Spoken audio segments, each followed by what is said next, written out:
Hello दोस्तों, स्वागत है आप सभी लोगों का फिर से आपके अपने चैनल राइजिंग स्टार क्लासेस पर। तो दोस्तों, आज की इस वीडियो में मैं आप लोगों को क्लास 11th फिजिक्स का पेपर दिखाने वाला हूं, ठीक है। और अगर आप लोगों का कल ही पेपर है तो इस वीडियो को पूरा देखिएगा। अगर आप केवल इस पेपर को अच्छे से हल कर लेते हैं, अच्छे से सॉल्व कर लेते हैं और पेपर देने के लिए जाते हैं तो आप अच्छे नंबर जरूर लेकर के आएंगे, ठीक है। क्योंकि ये जो पेपर है हर स्कूल में वायरल हो रहा है, यानी यही पेपर हर स्कूल में आ रहा है, ठीक है। तो बहुत ही ज़्यादा वायरल पेपर है। तो हाफ ईयरली का पेपर है और ये पेपर आज ही हुआ, ऐसा नहीं है कि मैं बहुत पहले का पेपर आपको दिखा रहा हूँ, ठीक है। आज ही ये पेपर हुआ है। पूर्णांक जो होगा वह 70 नंबर का होगा। समय जो है वह 3 घंटे दिया जाएगा, ठीक है। तो सभी प्रश्न करना अनिवार्य है। सबसे पहला क्वेश्चन है कि प्लांक नियतांक का विमीय सूत्र है। तो प्लांक नियतांक का विमीय सूत्र आपको अभी याद कर लेना है। तो क्या होता है प्लांक नियतांक का विमीय सूत्र? ml² T⁻⁻1, ठीक है। तो पहला ऑप्शन करेक्ट हो जाएगा। दूसरा क्वेश्चन है कि समान द्रव्यमान वाले दो कण क्रमशः R1 व R2 त्रिज्याओं के वृत्ताकार पथ पर चल रहे हैं, उन पर लगने वाले अभिकेंद्र बल समान हैं, उनके कोणीय वेग का अनुपात कितना होगा, ये हमसे पूछा गया है। तो हमें पता है अभिकेंद्र बल का फार्मूला क्या होता है। तो F बराबर होता है mv²/r। क्या होता है? mv²/r होता है। और यहाँ पर कहा गया है कि कोणीय वेग का अनुपात हमें निकालना है। तो v जो होता है वह r ओमेगा के बराबर होता है और ओमेगा क्या है? तो ओमेगा कोणीय वेग है, ठीक है। तो यहाँ पे हम क्या करेंगे, r ओमेगा अगर रख देंगे तो फार्मूला क्या बन जाएगा?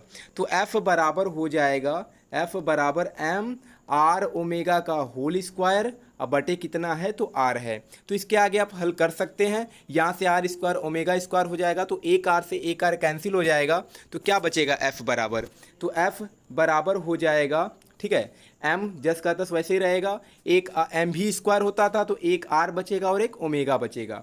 तो अगर हम इसे F1 मान लेते हैं तो द्रव्यमान बराबर है तो यम ही रहेगा और यहाँ से R1 और ओमेगा 1 हो जाएगा।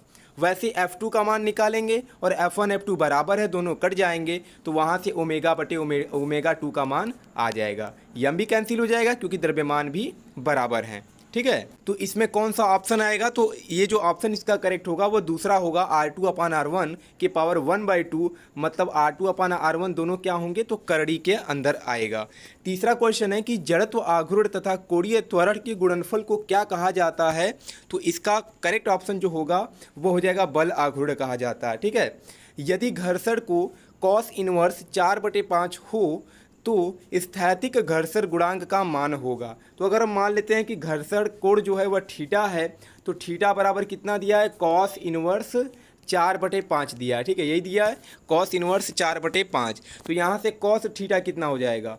तो cos थीटा जो होगा वह 4/5 हो जाएगा, ठीक है, यही निकलेगा। अब हमें स्थैतिक घर्षण गुणांक का मान ज्ञात करना है। तो हमें पता है म्यू बराबर क्या होता है? tan थीटा होता है। स्थैतिक घर्षण गुणांक बराबर क्या होता है? tan थीटा होता है। तो cos थीटा का मान 4/5 दिया, हमें tan थीटा का मान निकालना है। तो tan थीटा जो होता है वह किसके बराबर होता है? लंब बटे के ए यानी कि आधार के। तो लंब बटे आधार के बराबर होता है और cos थीटा किसके होता है? तो आधार बटे कर्ण के बराबर होता है। तो हमें L का मान चाहिए। तो आधार का मान 4 दिया है, कर्ण का मान 5 दिया है। तो अगर L का मान निकालेंगे तो 3 आएगा। क्या आएगा?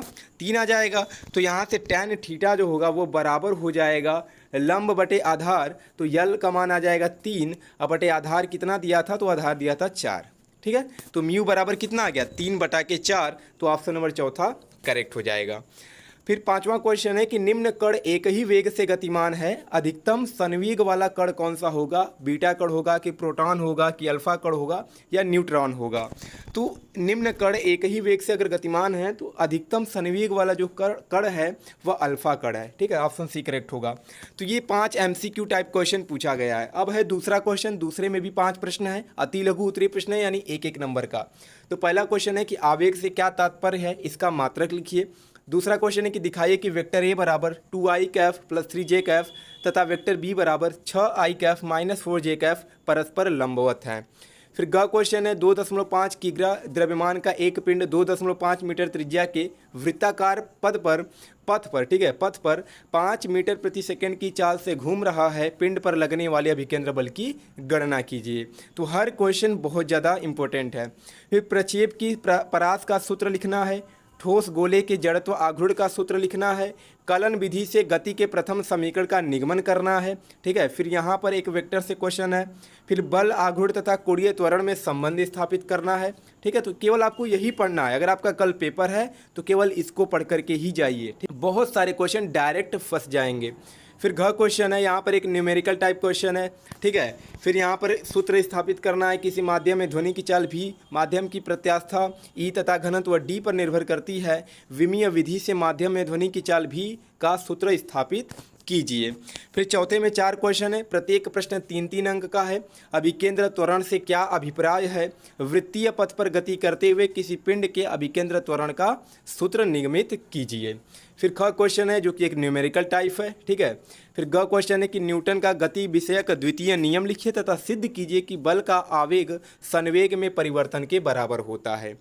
तो ऐसे ही प्रश्न दिए गए, न्यूमेरिकल दिया गया है, डेरिवेशन दिया गया है, डिफिनीशन दिया गया है, तो हर प्रकार का क्वेश्चन इसमें दिया गया है। फिर 5वें में कहा है कि कोणीय संवेग संरक्षण का नियम लिखना है, इसे किसी एक उदाहरण द्वारा स्पष्ट करना है। फिर 6 नंबर क्वेश्चन जो कि 5 अंक का है, क्या दिया गया है, तो इसमें है कि किसी उपग्रह का कक्षीय वेग तथा परिक्रमण काल के लिए सूत्र निगमित कीजिए।